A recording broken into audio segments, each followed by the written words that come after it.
Bonjour à tous.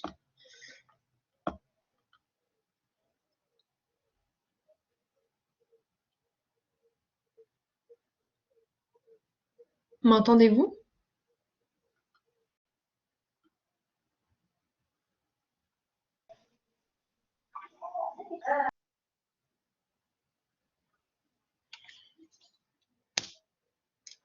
Très bien. Alors, nous étions arrivés la dernière fois aux restrictions liées à la personne et spécialement aux incapacités. Nous avions vu lors de la séance dernière quelles étaient les conditions d'acquisition de la qualité de commerçant.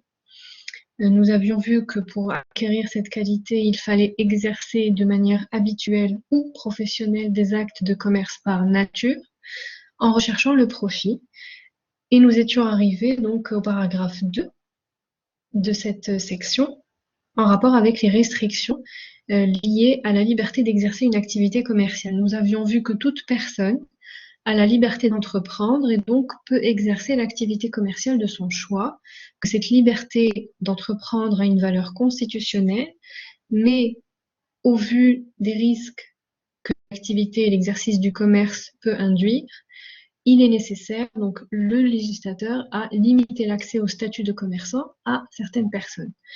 Donc, l'accès au statut de commerçant est limité ou interdit à certaines catégories de personnes. Il s'agit là des restrictions légales. Nous avions vu qu'il y avait d'autres types de restrictions, des restrictions conventionnelles, donc par le biais d'un contrat. Nous avions vu dans le cadre des restrictions légales, les restrictions liées à la personne et nous avions démarré sur les incapacités. Nous avions vu le cas du mineur, puisque l'exercice du commerce est réservé aux majeurs, donc d'après le code de commerce, l'article 12 du code de commerce, il faut avoir la capacité commerciale pour exercer le commerce. Et la capacité commerciale, selon l'article 12 du code de commerce, est déterminée par les règles du statut personnel. Nous avions vu donc que le mineur, puisqu'il n'avait pas encore atteint l'âge de la majorité, était incapable d'exercer donc une activité commerciale quelle qu'elle soit. Nous avions vu le cas du mineur marocain et le cas du mineur étranger. Dans le cadre du mineur marocain, donc de la première catégorie, le mineur marocain, nous avions vu que il ne pouvait pas, de manière générale et en principe, exercer une activité commerciale, mais qu'il y avait deux exceptions à cette incapacité. Donc la portée de cette incapacité est doublement limitée. D'une part, la première exception est constituée par une autorisation qui peut être accordée au mineur afin qu'il puisse administrer une partie de ses biens. Et c'est le cas du mineur doué de discernement, c'est-à-dire lorsqu'il atteint l'âge de 12 ans.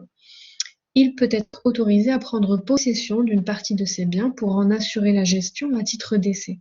Cette autorisation peut être accordée au mineur par son tuteur légal ou par une décision judiciaire. Et donc, à ce moment-là, le mineur peut administrer une partie de ses biens et à travers ce bénéfice, à travers cette administration, cette gestion, il peut utiliser ses biens afin d'exercer une activité commerciale. Donc, le premier cas, première exception, concerne le mineur doué de discernement, donc qui a atteint l'âge de 12 ans. La deuxième exception que nous avions vue était celle de la déclaration anticipée de majorité. Donc le mineur émancipé à l'âge de 16 ans peut également être autorisé à exercer une activité commerciale à travers une déclaration anticipée de majorité. Cette déclaration lui permet d'acquérir la capacité juridique comme s'il était déjà majeur. Donc, il peut exercer une activité commerciale comme toute personne majeure. Cette émancipation du mineur à l'âge de 16 ans, c'est-à-dire avant d'avoir atteint l'âge de la majorité qui est fixé à 18 ans, lui permet de gérer et de disposer de son patrimoine comme le ferait toute personne majeure. Donc, il n'est plus sous tutelle. Ces deux exceptions-là, ces deux documents, ces deux autorisations, que ce soit l'autorisation spéciale d'administrer une partie de ses biens ou la déclaration anticipée de majorité, puisqu'elles permettent aux mineurs d'exercer une activité commerciale, doivent obligatoirement être déposées au registre du commerce. D'ailleurs, nous verrons aujourd'hui qu'est-ce que l'institution du registre du commerce. Pourquoi il est nécessaire d'inscrire et de déposer ces documents au registre du commerce? Eh bien, parce qu'en exerçant une activité commerciale, le mineur peut-être, donc il va être en relation avec des tiers, il va contracter des engagements avec d'autres personnes, et ces personnes-là doivent être averties, elles doivent être au courant qu'elles sont en train de traiter et de s'engager avec un mineur émancipé ou autorisé. Donc, le registre du commerce a pour objectif de prévenir les tiers de la personne avec qui ils sont en train de traiter. Donc, en l'occurrence, un mineur émancipé ou un mineur autorisé à administrer une partie de ses biens. Nous avions vu le cas du mineur étranger. Le mineur qui n'est pas de nationalité marocaine peut exercer le commerce sur le territoire marocain lorsqu'il atteint l'âge de 18 ans, même si sa loi nationale, donc la loi de son pays, prévoit un âge de la majorité supérieur à celui édicté par la loi marocaine. Donc, dans le cas d'un mineur d'une autre nationalité que la nationalité marocaine, qui normalement ne peut devenir majeur qu'à l'âge de 20 ans, par exemple, peut toujours exercer le commerce sur le territoire marocain s'il atteint l'âge de 18 ans. En revanche, dans le cas où le mineur étranger n'a pas encore atteint l'âge de la majorité fixée par la loi marocaine, qui est de 18 ans, mais qu'il est réputé majeur par sa loi nationale à lui, donc une loi nationale qui fixerait l'âge de la majorité en dessous de 18 ans, dans ce cas-là, le mineur étranger peut déposer une demande adressée au président du tribunal où il entend exercer une activité commerciale afin justement d'obtenir une autorisation judiciaire pour exercer une activité commerciale. Comme dans le cas du mineur marocain émancipé ou autorisé, donc ce document-là, cette autorisation judiciaire qui est donnée aux mineurs étrangers, doit être inscrite également au registre du commerce afin d'être opposable aux tiers. Et donc, nous étions arrivés au majeur incapable la séance dernière. Alors, le majeur incapable, c'est le cas donc d'une personne qui a atteint et dépassé l'âge de la majorité, donc une personne âgée de plus de 18 ans ou de 18 ans, et qui est incapable, bon, pour plusieurs raisons, soit en raison de maladie mentale, soit en raison de faiblesse d'esprit ou de prodigalité. Donc, dans ce cas-là, ce sont des personnes majeures qui sont privées de leur capacité d'exercice. Ce sont les cas donc de personnes visées à l'article 217 du Code de la famille notamment, qui dispose que ne jouit pas de la capacité d'exercice l'enfant qui n'a pas atteint l'âge de discernement, donc c'est celui qui n'a pas encore atteint l'âge de 12 ans, ainsi que le dément est celui qui a perdu la raison. Et donc, ces personnes-là, que ce soit le dément, celui qui a perdu la raison, ou les personnes touchées de faiblesse d'esprit ou de prodigalité, ne peuvent pas exercer d'activité commerciale. Donc, certaines personnes, je le répète, âgées de 18 ans, peuvent être incapables d'exercer le commerce en raison de maladies mentales, de faiblesse d'esprit ou de prodigalité. Alors, que veut dire la prodigalité? Le prodigue, la personne prodigue, est celui qui va dépenser ses biens, on dit qu'il dilapide ses biens, par des dépenses qui ne sont pas utiles, qui sont considérées comme futiles par les personnes raisonnables. Et en faisant ces dépenses-là qui ne sont pas utiles, il porte préjudice à lui-même ou à sa famille. Donc c'est ce qu'on appelle le prodigue. Le faible d'esprit, c'est une personne qui est touchée d'un handicap mental qui ne lui permet pas de maîtriser ses pensées ou ses actes. Donc ces personnes-là sont incapables, sont déclarées incapables d'exercer leurs droits, donc les droits dont ils disposent, et cette incapacité est légale. Donc elle découle de l'effet de la loi. Et donc, ils ne peuvent pas exercer d'activité commerciale. Il en est de même pour l'aliéné mental, c'est-à-dire le démon ou celui qui a perdu la raison. Ces personnes-là perdent leur capacité d'exercice, donc ils ne peuvent pas, par conséquent, exercer d'activité commerciale. Voilà donc un tour d'horizon des incapacités, donc la première catégorie de restrictions légales ou de limites qui sont liées à la personne qui souhaite exercer le commerce mais qui ne peut pas le faire en raison d'une incapacité dont elle souffre. Et ce sont des incapacités qui sont listées et qui sont déclarées par la loi. Ce sont des incapacités donc qui sont prévues par le législateur. La seconde catégorie de restrictions liées à la personne est constituée dans le cadre des incompatibilités. Ces limites tendent à protéger l'intérêt général. Le commerce, d'une manière générale, a toujours été considéré comme inconciliable avec l'exercice d'autres types d'activités que nous allons voir dans le cadre donc, de ce que nous appelons les incompatibilités. Certaines professions sont donc incompatibles avec l'exercice du commerce. Qu'est-ce qu'on veut dire par l'incompatibilité? L'incompatibilité signifie la situation où une personne se trouve simultanément soumise à deux statuts juridiques qui ne peuvent pas être fusionnés, qui sont incompatibles l'un avec l'autre.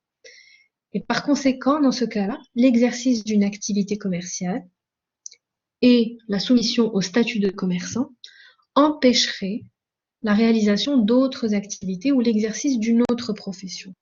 Donc, c'est le cas notamment lorsque l'exercice du commerce porte atteinte à l'indépendance ou à la dignité de certaines personnes. Par exemple, l'exercice du commerce est incompatible avec la fonction publique. Et ce principe d'incompatibilité entre la fonction publique et l'exercice du commerce est prévu par la loi à l'article 16 du Daïr du 24 février 1958 portant statut de la fonction publique. Cela veut dire quoi? Cela veut dire que le fonctionnaire ne peut pas exercer à titre professionnel une activité privée lucrative. Là est le principe de l'incompatibilité entre la fonction publique et l'exercice du commerce. Pourquoi ou d'où vient, quel est le fondement de cette incompatibilité? Eh bien, cette incompatibilité permet de garantir le principe de l'exercice indépendant de la fonction publique. De même, un autre exemple, l'exercice du commerce est considéré comme incompatible avec certaines professions en raison de l'atteinte à la dignité de ces professions. C'est le cas, par exemple, du médecin, de l'avocat ou encore du notaire. Donc, les incompatibilités tendent à protéger l'intérêt général et nous pouvons les retrouver dans les cas où l'exercice du commerce, simultanément avec d'autres professions, porterait atteinte à l'indépendance ou à la dignité de ces professions-là. Donc nous avons vu d'abord les incapacités, nous avons vu les incompatibilités et nous allons voir les interdictions professionnelles. Donc ce sont les trois types de limites qui sont liées à la personne. Bien sûr, en ce qui concerne les incompatibilités, ce sont des incompatibilités, comme je vous le répète, qui découlent de l'effet de la loi. Donc c'est la loi, ce sont des limites qui sont prévues par le législateur. Les interdictions professionnelles concernent de manière essentielle les personnes frappées de déchéances commerciales. Les déchéances ont un caractère très sanctionnateur. Elles ont pour objectif d'évincer certaines personnes du circuit commercial. Qu'est-ce que la déchéance? La déchéance est l'interdiction faite à une personne d'exercer une profession commerciale. Donc, la personne, normalement, en principe, a le droit et a la liberté d'entreprendre, elle a le droit d'exercer une activité commerciale de son choix, mais elle va être sanctionnée par l'effet de la loi, elle va être sanctionnée et interdite d'exercer ce droit-là. On va la priver du droit d'exercer une activité commerciale. La déchéance commerciale va interdire également à la personne de diriger, de gérer, d'administrer ou même de contrôler, que ce soit directement ou indirectement, toute entreprise de nature commerciale et toute société commerciale qui peut avoir une activité économique. Donc, cette interdiction est très importante puisqu'elle permet de protéger les tiers, elle permet de garantir l'intérêt général à ce niveau-là, puisque certaines personnes, en raison de certains faits, sont sanctionnées, donc judiciairement, elles sont déchues du droit d'exercer une activité commerciale parce que, donc d'une manière très familière, elles ont mal agi. L'article 745 du Code de commerce nous donne des exemples de faits, de situations qui peuvent donner lieu au prononcé de la déchéance commerciale contre une personne. Donc, des faits et des situations qui peuvent conduire une personne à être déchue du droit d'exercer une activité commerciale. Par exemple, lorsqu'on omet de tenir une comptabilité régulière, ou lorsqu'on fait disparaître frauduleusement des documents comptables, ou lorsque un dirigeant, par exemple, continue l'exercice d'une activité, donc de la société, d'une activité sociale, tout en sachant que la poursuite de cette activité va conduire la société à une cessation de paiement et donc à la faillite. Ou encore, autre exemple, le fait pour un dirigeant de détourner ou de dissimuler tout ou partie de l'actif d'une société ou de gonfler son passif. Tout cela, tous ces exemples de situations et de faits et actes peuvent conduire à la déchéance commerciale de la personne qui les commet. Cette liste est prévue à l'article 745 du Code de commerce. La déchéance commerciale peut également être prononcée contre toute personne condamnée pour crime ou délit lié à l'exercice d'une activité commerciale. Dans ce cas-là, la déchéance commerciale est prononcée d'une manière accessoire à une sanction pénale. Et enfin, la déchéance commerciale peut être prononcée contre certaines personnes sur le fondement d'un défaut d'honorabilité. Ce sont des personnes qui ont déjà été condamnées pour des infractions en relation avec les affaires, comme l'abus de confiance ou l'escroquerie par exemple. Et donc, elles vont être condamnées d'une manière accessoire à ne pas exercer d'activité commerciale. Elles vont être privées de ce droit en raison du fait justement qu'elles ont été condamnées déjà pour des infractions en relation avec les affaires. Alors, comment est-ce qu'on prononce la déchéance commerciale? La déchéance, cette interdiction d'exercer toute activité commerciale, est prononcée par le tribunal pour une durée limitée. Donc, c'est une décision judiciaire. C'est une sanction qui est prononcée par le tribunal. En général, elle est pour une durée limitée et elle emporte également interdiction, comme je vous l'ai dit, de diriger, de gérer ou même d'administrer ou de contrôler toute entreprise commerciale ou artisanale. Donc, on va vraiment faire une scission, on va vraiment empêcher cette personne d'être en lien, on va l'exclure du circuit justement commercial, on va l'exclure de ce bénéfice-là, elle va être privée du droit d'exercer n'importe quelle activité commerciale ou même de diriger, de gérer, d'administrer ou de contrôler toute entreprise de nature commerciale ou artisanale, et même toute société commerciale ayant une activité économique. Donc, c'est dire les conséquences de cette interdiction et la portée de cette interdiction. Alors, que ce soit dans les trois cas, que ce soit dans le cas de la déchéance, de l'incompatibilité ou de l'interdiction, il faut noter que l'inobservation de l'une ou l'autre de ces limites, c'est-à-dire de la déchéance, de l'interdiction, de l'incompatibilité, entraîne l'application de sanctions pénales, c'est-à-dire la personne qui normalement ne doit pas exercer une activité commerciale parce qu'elle est déchue de ce droit, donc elle a été déjà condamnée et elle a été frappée de déchéance commerciale, même si elle ne respecte pas cette interdiction, cette sanction, et qu'elle exerce tout de même une activité commerciale, cela peut entraîner l'application de sanctions pénales et disciplinaires à l'égard de cette personne-là. En revanche, les actes que cette personne a accomplis, donc ça peut être des actes de commerce, n'en demeurent pas moins valables, c'est-à-dire ils vont produire leurs effets si leur auteur avait la capacité commerciale. Donc on exclut le cas des personnes qui sont incapables. Mais si la personne est majeure et qu'elle est par exemple déchue du droit d'exercer une activité commerciale, mais qu'elle le fait tout de même, eh bien les actes qu'elle a accomplis sont valables si elle avait la capacité commerciale, c'est-à-dire si elle était déjà majeure. Pourquoi justement les actes qu'elle accomplit produisent leurs effets? Eh bien, c'est simplement pour protéger les tiers, puisque les tiers n'ont pas moyen, à moins qu'ils n'aillent se renseigner donc de manière très minutieuse, les tiers qui traitent avec cette personne-là, même si elle est frappée d'une déchéance ou même si elle exerce une activité commerciale alors qu'elle ne devrait pas en raison d'une incompatibilité, par exemple, les tiers n'ont pas moyen de savoir. Donc, ils sont protégés par la loi. Donc, les actes qui sont accomplis par cette personne qui, normalement, ne devrait pas exercer d'activité commerciale, demeurent valables, ils produisent leurs effets si la personne avait la capacité commerciale. Mais le contre-pouvoir est que cette personne-là peut éventuellement être sanctionnée pénalement et de manière disciplinaire également, lorsqu'il s'agit d'une incompatibilité, par exemple. De même, lorsqu'il est démontré que ces personnes exercent de manière habituelle, c'est-à-dire les personnes qui sont frappées de déchéance ou qui sont sous le coup d'une incompatibilité, lorsqu'on démontre qu'elles exercent de manière habituelle une activité commerciale, eh bien, elles sont soumises également aux obligations du commerçant. Tout ça, c'est pour protéger les tiers qui traitent avec cette personne-là.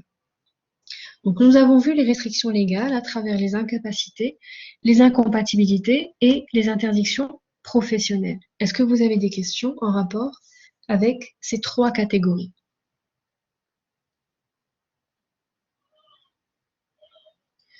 Si vous n'avez pas de Non, questions, madame, merci.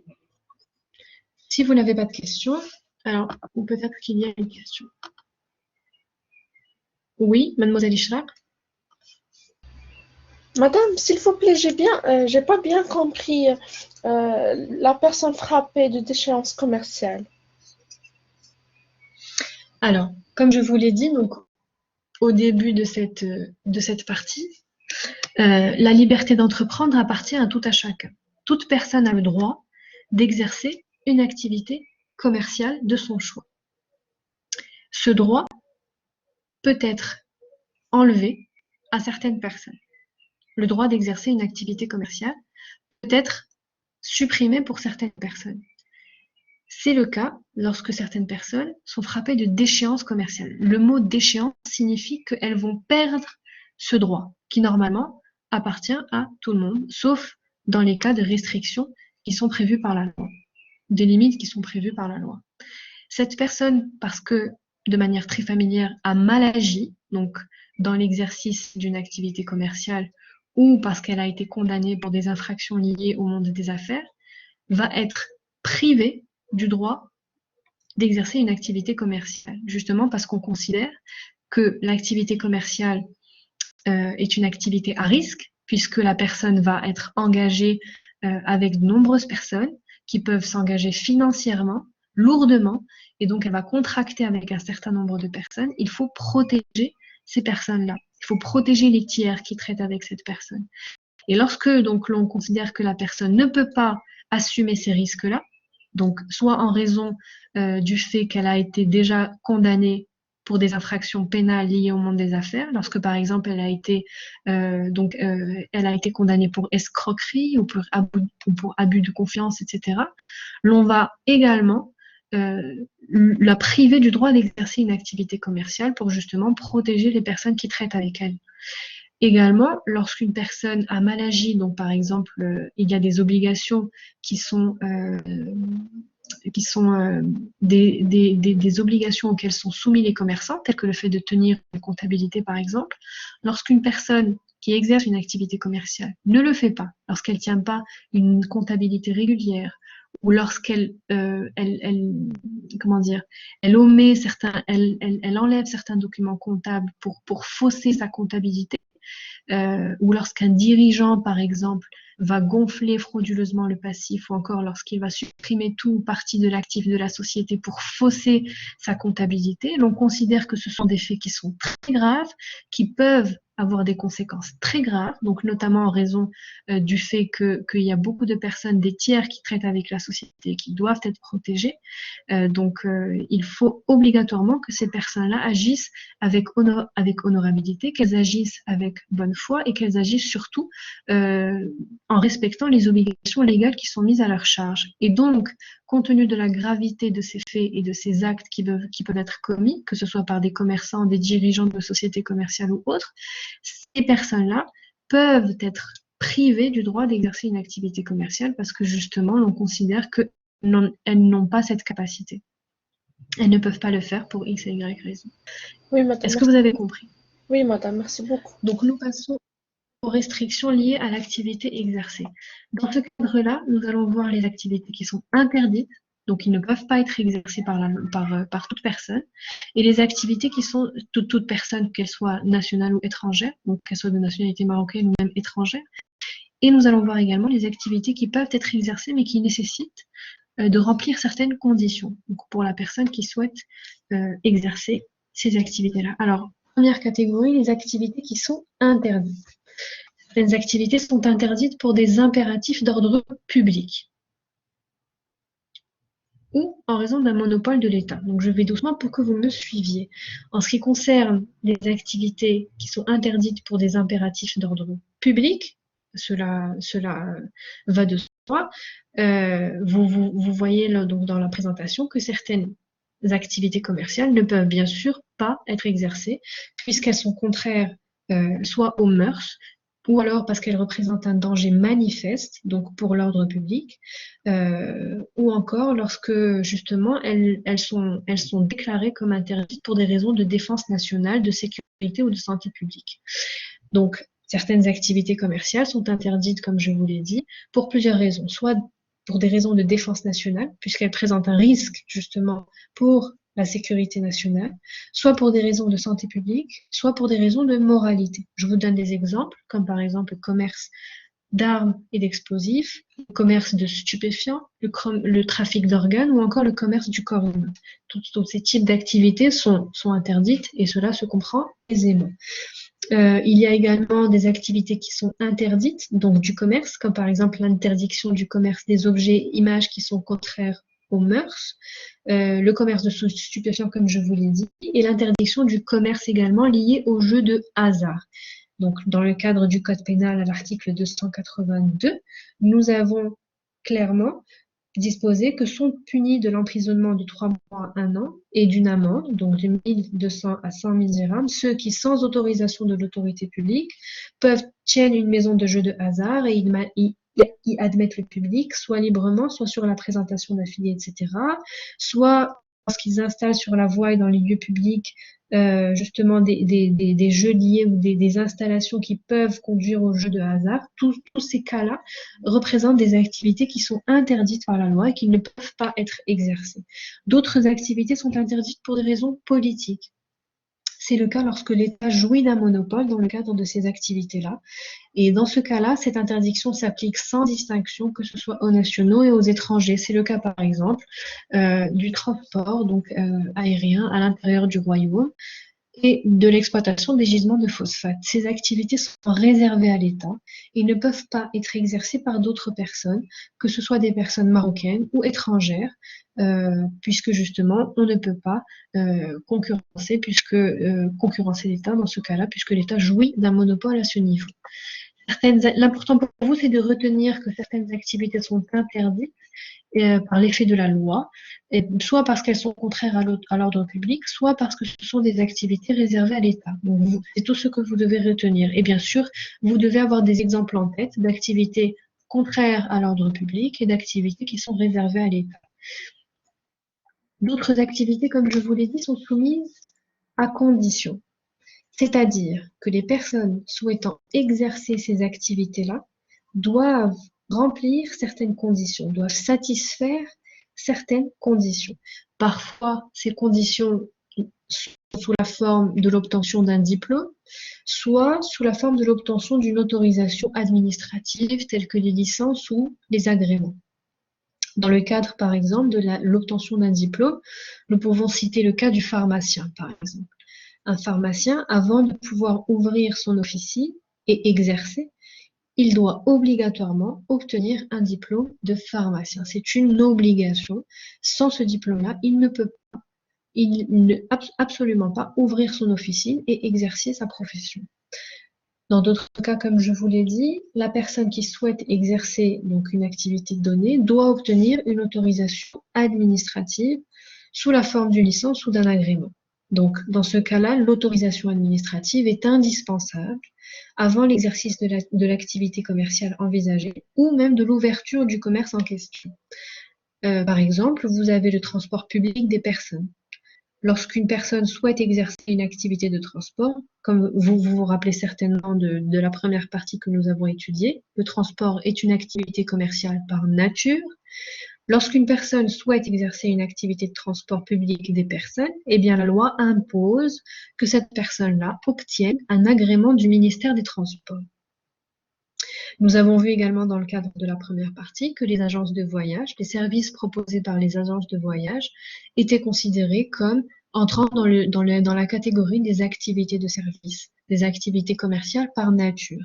Eh bien, l'ouverture d'une agence de voyage est soumise également à une autorisation qui doit être délivrée par le ministère du Tourisme.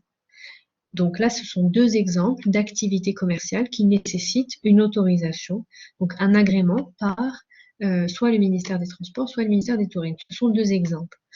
D'autres exemples d'activités soumises à conditions sont celles qui nécessitent l'obtention de certaines autorisations, notamment une autorisation d'exploitation commerciale. C'est le cas lorsqu'on souhaite ouvrir un restaurant, par exemple. Enfin, certaines activités nécessitent d'être exercées sous une forme particulière. Là, ce ne sont pas des autorisations qu'il faut obtenir, mais c'est plutôt une forme juridique qui doit être respectée par la personne qui souhaite exercer cette activité. C'est le cas, par exemple, de l'activité bancaire. Vous vous rappelez, dans le cadre de la partie 1, que les opérations de banque étaient considérées comme une activité commerciale par nature. Eh bien, lorsqu'une personne souhaite exercer une activité qui rentre dans le domaine bancaire, eh bien, elle doit le faire sous une forme juridique particulière, sous la forme d'une personne morale. Elle ne peut pas l'exercer sous la forme d'une personne physique. Et donc, pourquoi? Puisque justement, cette activité-là induit beaucoup de risques, notamment en rapport avec la protection des tiers, donc qui doivent être protégés. Donc, l'activité bancaire doit être exercée sous la forme d'une personne morale pour garantir l'intérêt de la protection des tiers qui traitent avec cette personne. L'ensemble de ces conditions, que ce soit des conditions comme l'obtention d'un diplôme, ou encore l'obtention d'autorisation administrative, ou encore le fait de respecter une forme juridique particulière, ces conditions, d'une manière générale, vont restreindre l'accès au statut de commerçant aux personnes qui répondent ou qui satisfont donc ces conditions-là.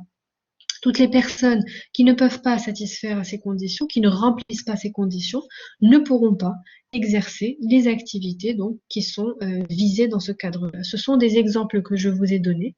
Il faut les garder en tête, mais la structure générale, c'est ce dont vous devez vous rappeler. Vous devez vous rappeler que l'accès au statut de commerçant est limité, donc dans certains cas. Il est limité par légalement et il est limité parfois en vertu d'un contrat. C'est ce que nous allons voir dans les restrictions conventionnelles. Lorsque nous sommes dans les restrictions imposées par la loi, eh bien, nous avons des restrictions qui sont liées à la personne même qui souhaite exercer une activité commerciale. C'est le cas des incapacités, des incompatibilités et des interdictions professionnelles. Mais nous avons également des limites qui sont liées à l'activité même que l'on envisage d'exercer.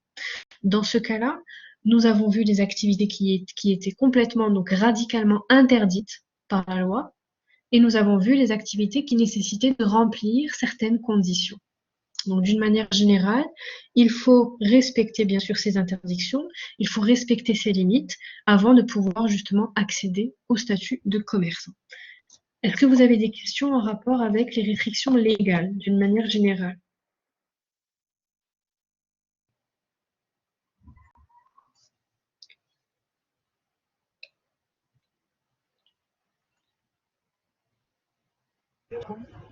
Non, madame, merci beaucoup. Alors, nous passons à la deuxième catégorie de restrictions. Donc, l'accès au statut de commerçant peut être limité non pas par l'effet de la loi, mais par l'effet du contrat. Donc, dans ce cadre-là, ce n'est pas le législateur qui impose ces limites, mais ce sont les parties qui vont se mettre d'accord dans le cadre d'un contrat de limiter l'accès d'une ou de l'autre des parties au contrat au statut de commerçant. Donc, elles vont limiter la liberté d'entreprendre de l'une des parties et donc lui empêcher ou l'interdire d'exercer une activité commerciale donnée. C'est ce qu'on appelle les limites conventionnelles, puisqu'elles tirent leur origine du contrat, de la convention, qui est conclue donc entre les parties. Les restrictions conventionnelles, il en a plusieurs à vrai dire, mais nous n'allons voir qu'une seule, qui est la plus importante à mon sens, qui est la clause de non-concurrence. Qu'est-ce que la clause de non-concurrence? Est-ce que vous savez, vous avez déjà entendu cette expression-là, ce terme-là? Est-ce que vous savez en quoi consiste une clause de non-concurrence? Non, madame. Alors, la clause de non-concurrence, ça va être une clause c'est une stipulation qui va être intégrée dans un contrat afin d'empêcher l'une des parties au contrat d'exercer d'une manière directe ou indirecte, que ce soit pour son propre compte ou pour le compte d'une autre personne, une activité similaire à celle qui est exercée par l'autre partie. Donc, vous avez par exemple la clause de non-concurrence, on la retrouve très souvent, mais pas uniquement, mais très souvent dans les contrats de travail et dans la plupart des contrats commerciaux d'une manière générale. Elle a pour objectif d'interdire à une personne, donc à une partie du contrat, d'exercer la même activité que l'autre partie. Donc, dans le cadre du contrat de travail, à l'expiration du contrat de travail, le salarié ne va pas pouvoir, en vertu de la clause de non-concurrence, il ne va pas pouvoir exercer la même activité que celle de son employeur. Donc, la clause de non-concurrence peut être intégrée dans le contrat commercial ou le contrat de travail ou autre. Elle peut être intégrée, comme elle peut ne pas être intégrée. C'est une option dont disposent les parties afin de protéger leurs intérêts. Si l'employeur estime qu'à l'expiration du contrat de travail, le salarié aura acquis un certain nombre de connaissances, un certain nombre de contacts, un certain nombre de relations à travers justement la fonction qu'il avait dans le cadre de la société, eh bien, il va pouvoir, à travers cette clause-là, empêcher ce salarié-là de lui faire concurrence après l'expiration de son contrat de travail, donc de lui empêcher soit d'exercer en son nom, soit à travers une société, la même activité que celle qui est exercée par son employeur. Donc la clause de non-concurrence est une restriction temporaire, c'est une limite qui est temporaire à la liberté d'exercer une activité commerciale donnée. La clause de non-concurrence, lorsqu'elle est stipulée dans un contrat, lorsque les parties se mettent d'accord pour l'intégrer dans un contrat donné, elle doit respecter, pour être valable, elle doit respecter certaines conditions. Tout d'abord, elle doit être limitée dans l'objet, mais également dans le temps, et enfin dans l'espace. Autrement, cette clause ne serait pas valide. Donc je répète, la validité d'une clause de non-concurrence est soumise à 3 conditions. D'une part, qu'elle soit limitée dans son objet, c'est-à-dire qu'il faut clairement délimiter quelle est l'activité qui ne peut pas être exercée par la partie en question. Il faut qu'elle soit limitée dans le temps, c'est-à-dire qu'il faut absolument que les parties déterminent la durée pendant laquelle l'autre partie ne pourra pas exercer l'activité en question. Et enfin, elle doit être limitée dans l'espace, c'est-à-dire que les parties doivent absolument préciser l'espace géographique dans lequel la partie qui ne peut pas exercer la même activité que l'autre, quel est l'espace géographique dans lequel cette clause trouve application.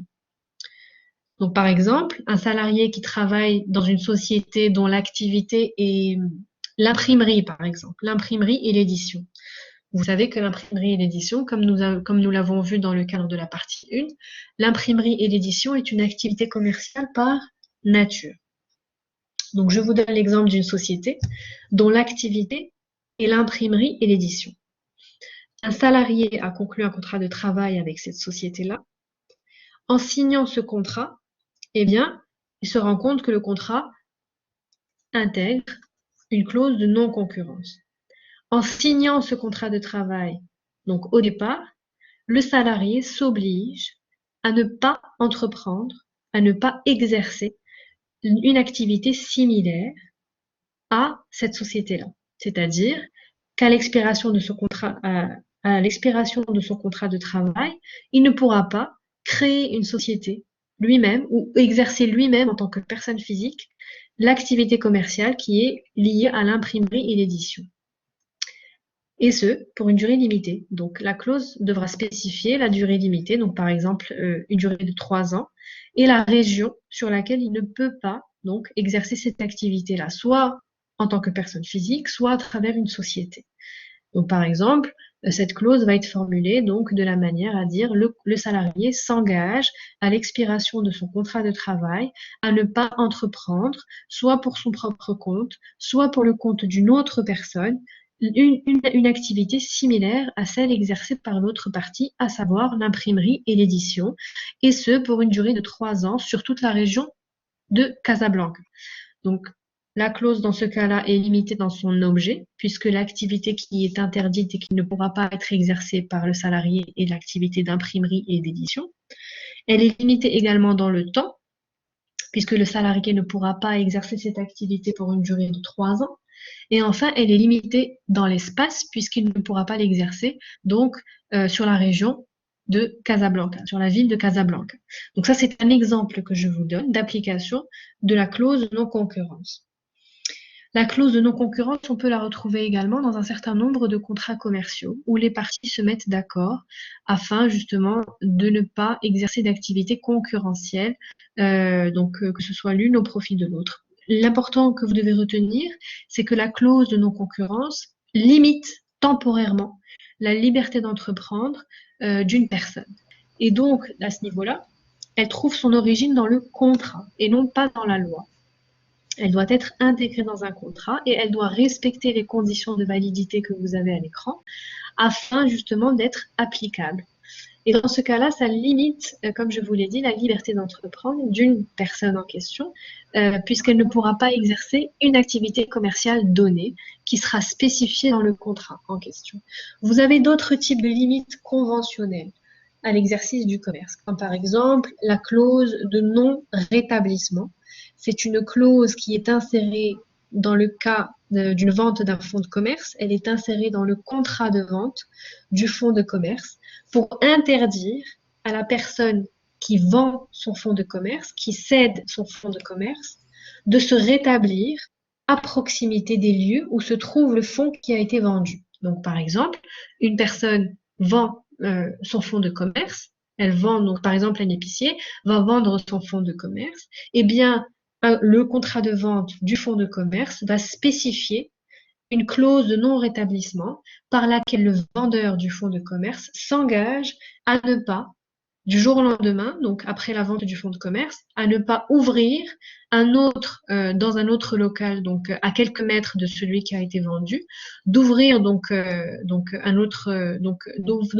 un autre commerce et d'y exercer la même activité que celle qui est exercée dans le cadre du fonds de commerce vendu. Dans ce cadre-là, également, la clause doit être limitée dans le temps et dans l'espace. La clause de non-rétablissement, donc, comme je vous l'ai dit, est souvent insérée dans le contrat de vente d'un fonds de commerce, puisque vous savez que le fonds de commerce a une certaine clientèle spécifique. Le commerçant va développer cette clientèle à travers une certaine durée dans le temps. Et donc, si du jour au lendemain, le commerçant en question, après avoir vendu son fonds de commerce, s'installe à proximité du fonds de commerce qu'il a vendu à une autre personne, eh bien, il va lui faire concurrence également, puisque la clientèle va s'approvisionner chez le commerçant en question, chez qui elle a l'habitude de s'approvisionner. Et donc, cela est très dangereux pour celui qui achète le fonds de commerce, puisque cela ne lui permettrait pas donc, de développer son activité d'une manière totalement libre et sans concurrence. Donc, voilà les limites conventionnelles sur lesquelles je voulais attirer votre attention, principalement la clause de non-concurrence, c'est celle que vous devez retenir.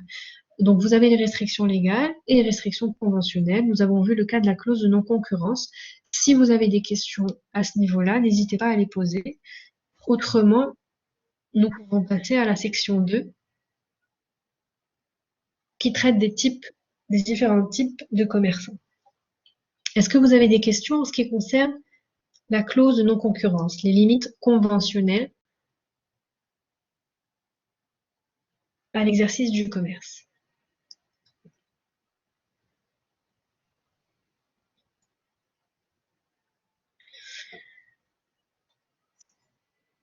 Très bien.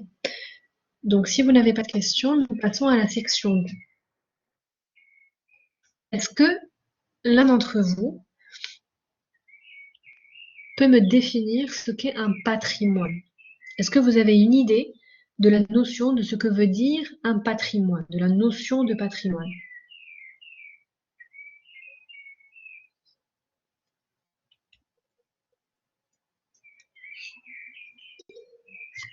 Oui. Oui, mademoiselle Hanan.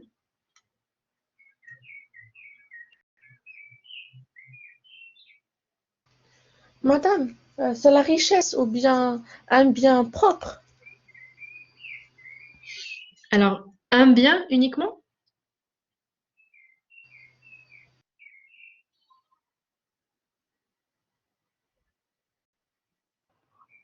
On peut la qualifier aussi de la culture d'un pays, genre c'est patrimoine, les patrimoines des pays.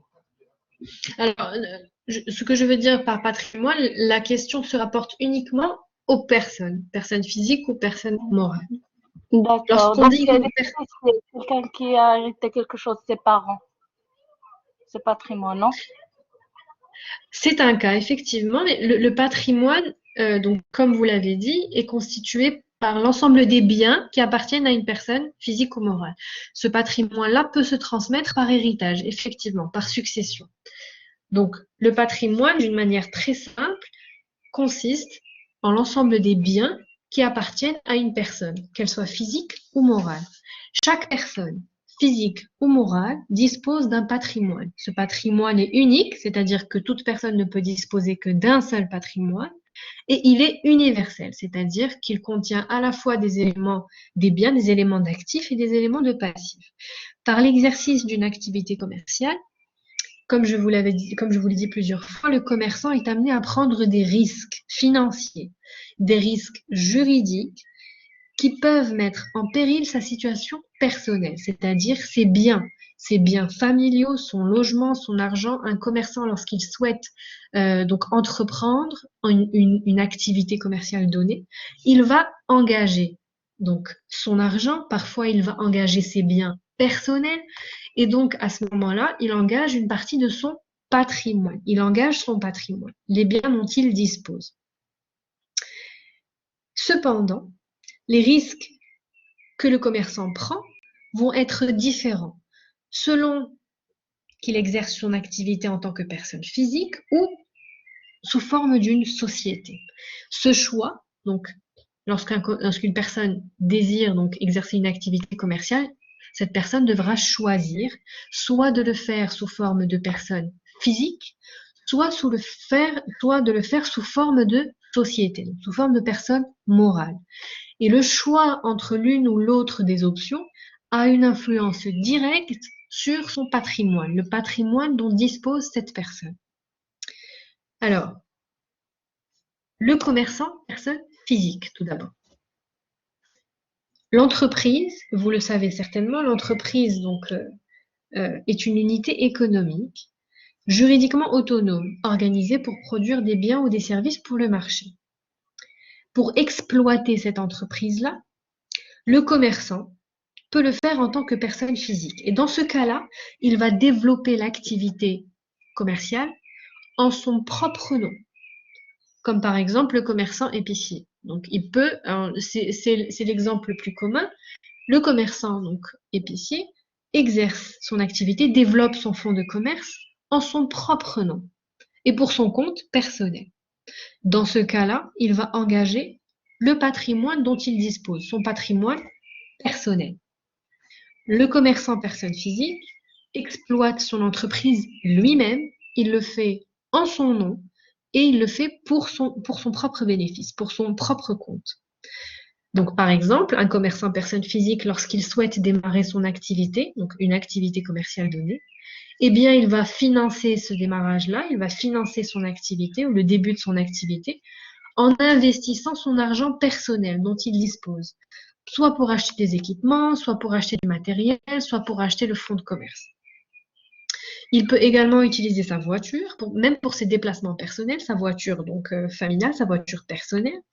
Et donc, dans son patrimoine, dans le patrimoine de la personne physique, nous allons trouver à la fois des biens personnels, donc qui lui sont propres, qu'il utilise également pour ses besoins personnels, et nous allons également trouver dans son passif eh bien, des éléments qui sont liés à l'exercice de son activité commerciale. Alors, je vais doucement, il faut vraiment que vous suiviez cette question-là.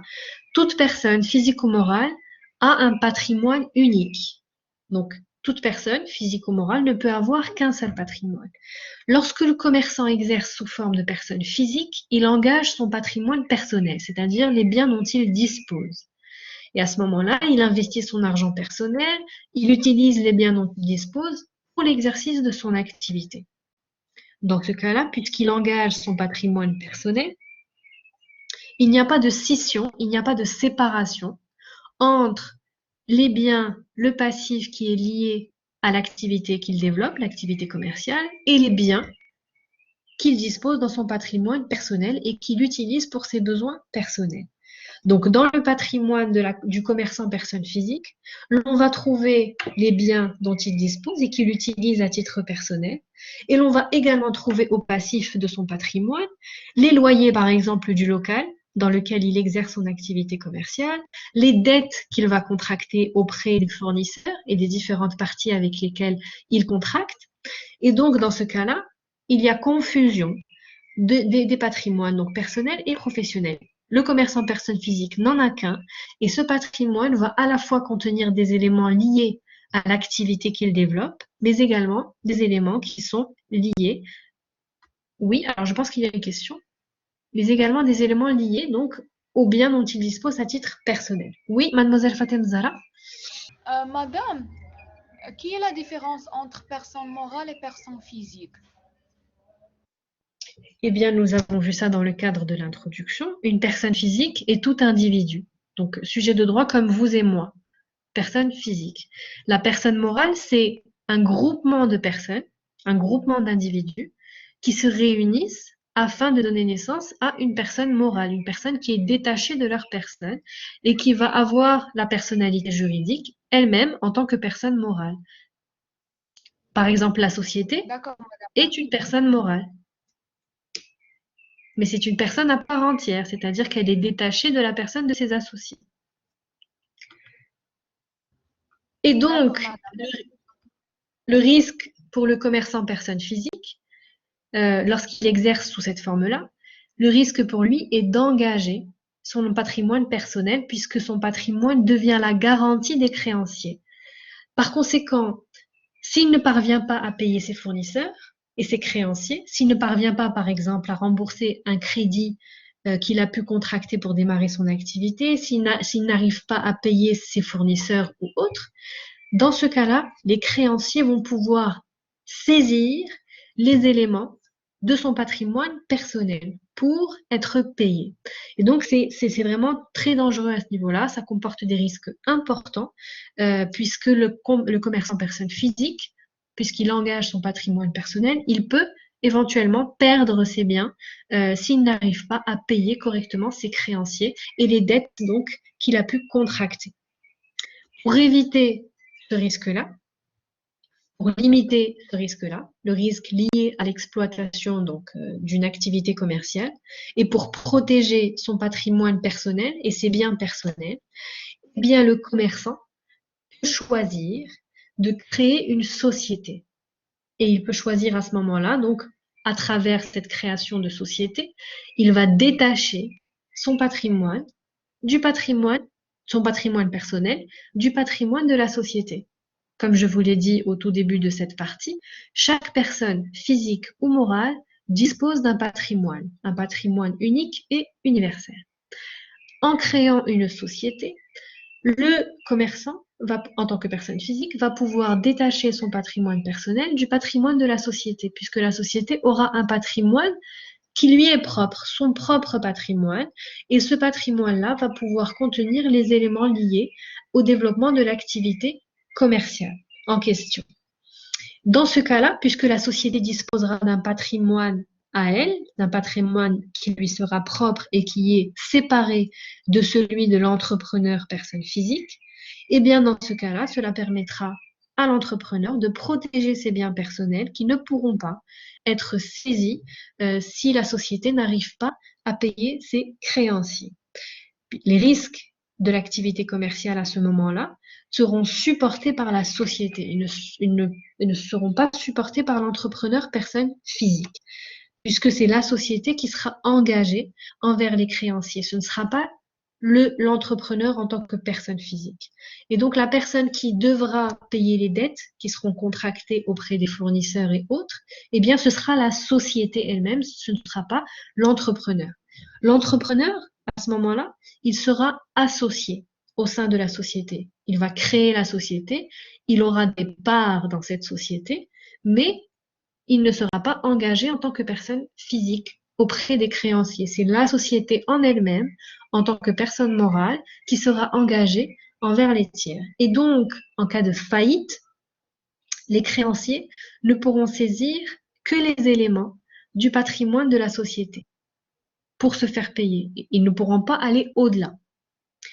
Alors, si vous vous rappelez bien, dans le cadre de la première partie, nous avons vu, dans le cadre des actes de commerce par la forme, nous avons vu les sociétés commerciales. Nous avons vu qu'il y avait des sociétés où la responsabilité était limitée. C'est le cas de la SARL, Société à responsabilité limitée, ou encore de la société anonyme. Dans ces types de sociétés, la responsabilité des associés est limitée au montant de leurs apports, c'est-à-dire aux apports qu'ils font au départ à la création de la société. D'autres types de sociétés, comme par exemple la société en nom collectif ou la société en commandite par action, dans le cadre de ces sociétés-là, les associés ont une responsabilité illimitée. Dans ce cas-là, la distinction entre les deux patrimoines n'est pas applicable, puisque justement, dans ce cadre-là, la responsabilité est illimitée en vertu de la loi. Donc ça, c'est une petite précision qu'il faut que vous reteniez. Mais le principe général est que en créant une société, les deux patrimoines, le patrimoine personnel des associés et le patrimoine de la société, sont séparés. Ils ne se confondent pas. Même dans le cas où la responsabilité des associés est illimitée, ça ne change rien au fait que la société dispose d'un patrimoine qui lui est propre et que les associés, en tant que personnes physiques, en tant qu'entrepreneurs, disposent de leur patrimoine personnel et les deux ne se confondent pas. L'entrepreneur qui a créé la société et qui devient associé dans cette société a son propre patrimoine et la société créée a également son propre patrimoine. Les deux restent séparés, ils restent distincts l'un de l'autre.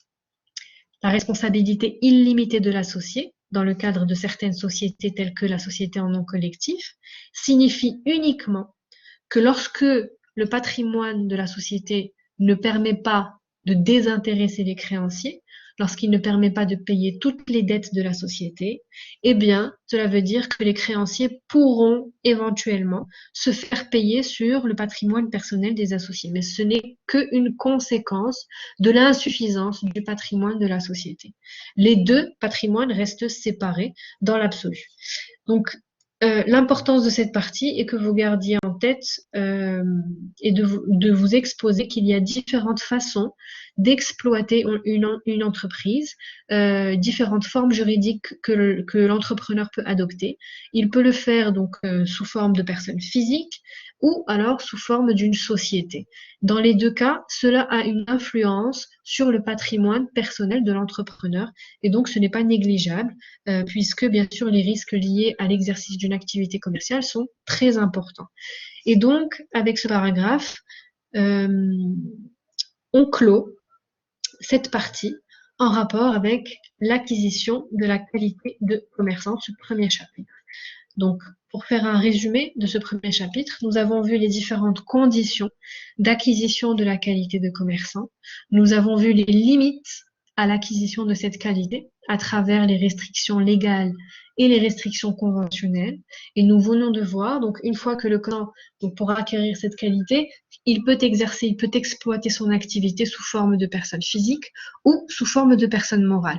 Bien entendu, au cours donc de l'exercice de l'activité commerciale, l'entrepreneur peut décider de changer de forme. Il peut décider de créer une société en cours. Donc, même s'il est en train d'exercer son activité commerciale, il est en train de développer donc un fonds de commerce et son activité, il peut décider en cours de créer une société donc, et de transformer sa forme juridique, de passer d'un commerçant personne physique à un commerçant personne morale en créant une société afin justement de limiter les risques liés à l'exercice de l'activité qu'il a entrepris. Et donc, on clôt ce chapitre-là relatif à l'acquisition de la qualité de commerçant et nous passons au second chapitre lié aux conséquences de la qualité de commerçant. Oui, mademoiselle Ishraq? Madame, j'ai une question, s'il vous plaît, concernant la partie 1 de ce cours. Bon, vous disiez que le billet à ordre est un acte de commerce par la forme, mais on sait qu'il est un acte de commerce grâce à son objet. Par contre, la lettre de change est un acte de commerce en elle-même. Donc, pourquoi le billet à ordre n'est pas un acte de commerce par nature? Parce que qui dit nature dit objet. Non, alors le billet à ordre n'est un acte de commerce que lorsqu'il porte sur une opération commerciale.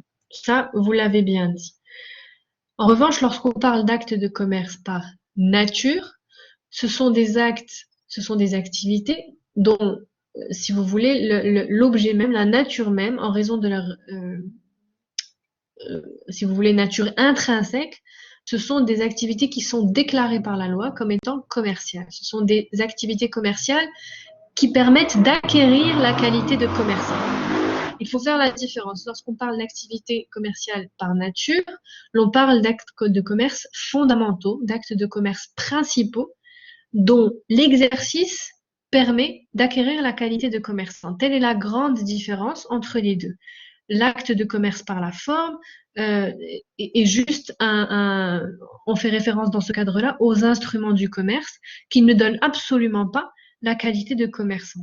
Lorsqu'on parle d'activité commerciale fondamentale, essentielle par nature, c'est pour justement faire la distinction entre le fait que les actes de commerce par la forme ne permettent pas d'acquérir la qualité de commerçant, tandis que les actes de commerce par nature permettent d'acquérir la qualité de commerçant lorsqu'on les exerce de manière habituelle ou professionnelle. Donc c'est vraiment le plus important que vous devez retenir. Bien entendu, il faut garder en tête que ces différentes catégories ont été avancées, ces formes de classification des différents types d'actes de commerce ont été avancées par la doctrine.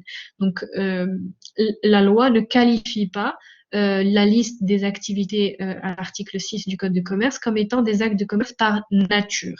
C'est une classification qui a été avancée par la doctrine pour faciliter l'étude des activités commerciales et leur caractère distinctif.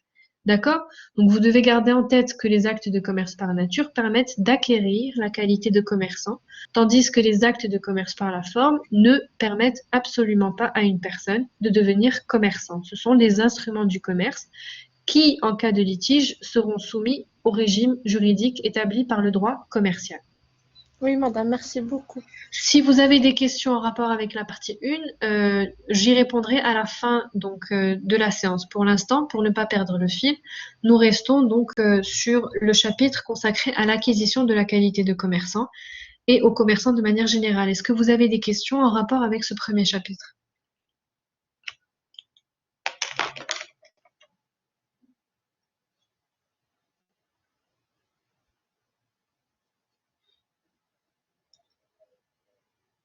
Très bien.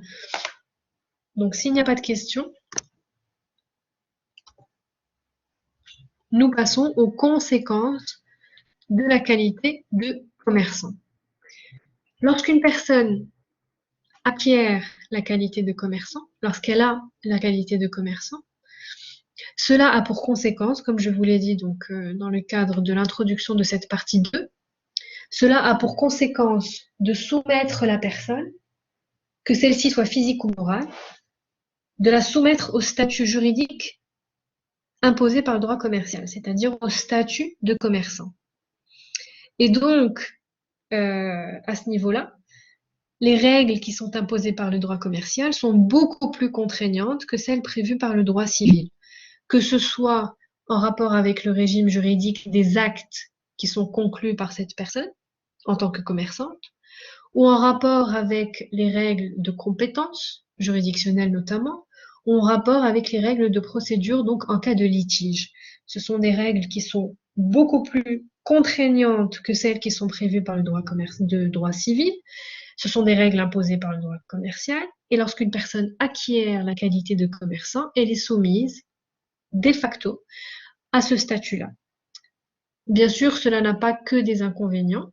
L'acquisition de la qualité de commerçant n'a pas que des inconvénients, puisque une personne qui acquiert la qualité de commerçant est protégée à différents égards, notamment dans certaines situations. Lorsque, par exemple, la personne, par exemple, je vous donne un exemple, lorsque, par exemple, une personne exploite un fonds de commerce, donc dans un local dont elle n'est pas propriétaire, elle va conclure ce que l'on appelle un bail commercial. Et les règles de ce bail commercial protègent la personne qui exerce donc son activité dans le cadre d'un local loué. Cela lui permet d'avoir une protection juridique qui n'est pas négligeable et qui lui permet de garantir un exercice stable de son activité commerciale. Et donc, pour bénéficier de cela, eh bien, il faut avoir bien sûr la qualité de commerçant pour bénéficier des règles, par exemple, prévues dans le cadre de la réglementation sur le bail commercial. Donc la qualité de commerçant a un certain nombre d'avantages, mais elle soumet la personne en question, physique ou morale, au statut de commerçant qui, lui, est assez contraignant, puisque le commerçant est soumis à un certain nombre d'obligations très importantes et qui sont justement liées à son statut et qui ont pour objectif de protéger les tiers et qui sont liées à son activité même, à l'exercice d'une activité commerciale. Ces obligations sont particulières aux commerçants et la loi ne fait pas de distinction entre les différentes catégories de commerçants, qu'ils soient personnes physiques ou morales. Il doit respecter ces obligations-là. Ce sont des obligations liées à la qualité, comme je vous l'ai dit, de commerçant et elles sont la contrepartie des droits, des avantages qui sont conférés à la personne en raison de l'exercice d'une activité commerciale. Il y a de nombreuses obligations, bien sûr. Le statut en lui-même est applicable à tous. Il y a de nombreuses obligations qui sont prévues par différents textes juridiques. Par exemple, le commerçant doit émettre des factures lorsqu'il traite avec justement des consommateurs et dans l'absolu. Donc cette obligation-là est prévue par la loi édictant des mesures de protection du consommateur. Le commerçant a l'obligation d'ouvrir un compte bancaire auprès d'un établissement de crédit. Dans ce cas-là, cette obligation est prévue par le Code de commerce. Il a l'obligation également de respecter les règles relatives à la concurrence, de payer des impôts spécifiques, de contracter des assurances dans certains cas. Donc, si vous voulez, les obligations sont très diverses. Elles sont variées, elles sont multiples et elles sont prévues par différents textes juridiques. Elles ne sont pas prévues uniquement dans le cadre du Code de commerce. Nous, ce que nous allons étudier dans le cadre de cette section, ce sont les obligations les obligations majeures du commerçant, les obligations essentielles du commerçant, que nous pouvons regrouper autour de 3 catégories. D'une part, l'obligation de publicité légale, donc celle qui se rapporte à la publicité légale, au registre du commerce, les obligations bancaires et comptables, liées notamment à la tenue d'une comptabilité régulière et fidèle de l'activité, et enfin les obligations fiscales. Donc, nous allons nous concentrer sur les obligations du commerçant, donc les principales obligations du commerçant, qui sont ces 3 catégories d'obligations. Et nous allons les étudier. Nous allons démarrer par l'obligation de publicité au registre du commerce, que nous allons voir lors de la prochaine séance. Est-ce que vous avez des questions donc, sur tout ce que nous avons vu aujourd'hui, que ce soit les incapacités, les incompatibilités, les interdictions ou encore les restrictions conventionnelles ou encore les différentes catégories de commerçants? Si vous avez des questions, même sur la partie 1, c'est le moment de les poser, n'hésitez pas.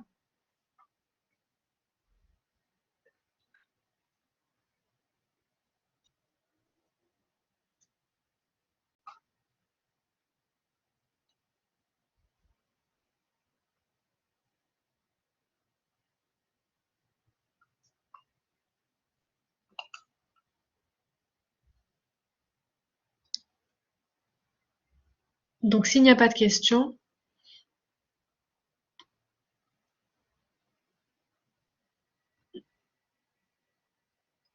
Très bien. S'il n'y a pas de questions, donc nous verrons l'obligation de publicité donc lors de la prochaine séance.